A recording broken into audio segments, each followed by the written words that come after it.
မြတ်စွာဘုရားကအတ္တဟိအတ္တနောနာထောမိမိဒီသာလေမိမိရဲ့ကိုယ်ဝေယတခြားလူဟာကိုယ်ဝေယဘယ်ဖြစ်နိုင်မှမလဲဆိုတာကိုတဖွာဖွာဟောကြားပေးမယ်လို့အကိုယုံကြည်စိတ်တွေနဲ့လူတွေဟာနေထိုင်နေကြတာဖြစ်ကြမကြမ်းမလို့ယောဂဝိရဏဖြစ်လို့ရှိရင်သမားတော်တွေကယောဂကုပေးတယ်ဆိုတာပဲဆေးတောင်းရမယ်ဆိုတာပြောမလိမ့်မယ်မတည့်တဲ့အစာတည့်တဲ့အစာလမ်းညွှန်မှုပေးရကျန်တဲ့အလုပ်တွေလူမမာကိုယ်တိုင်လုပ်ရမယ့်ဟာတွေကြီးပဲကောတောင်းရမယ်ဆေးတောက်ဖို့ရှောင်ရမယ်အ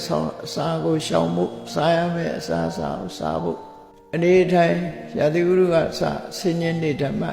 ကိုကြမ်းမရေးဆိုရတာဖြစ်တယ်သို့တော်လူတွေကထင်ကြတယ်ဆရာဝန်ကယောဂပြောက်အောင်ကုတယ်တကယ်ကတော့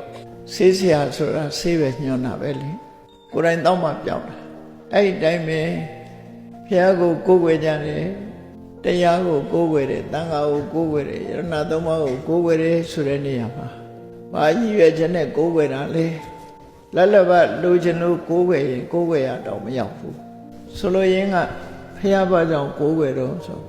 လှုပ်တဲ့နာနဲ့မလှုပ်တဲ့နာကိုမှန်မှန်ကန်ကန်လမ်းညွှန်ပြတာဆိုဆုံးမတတ်တော့အဲ့ဒီအဆုံးအမတွေရဖို့ကိုးကွယ်တာလို့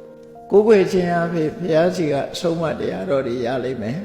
အဲ့ဒီအဆုံးအမတိုင်းကိုယ်ကိုယ်တိုင်နေထိုင်ရမယ်ဆိုတော့ဒါမြတ်စွာဘုရားကတန်တရားဟောကလွတ်အောင်လုပ်မပေးနိုင်ဘုရားကပေးမှတော့ဆိုတရားပဲပေးမှာအဲ့ဒီတရားကိုကိုယ်တိုင်ကျင့်ရမှာဖြစ်တယ်အသိဉာဏ်နဲ့ဆင်ញင်စဉ်းစားတာကိုယ်ကိုယ်တိုင်လိုက်တာကျင့်သုံးမှဓမ္မရတ္တဆိုတာပေါ်လွင်လာမှာဖြစ်တယ်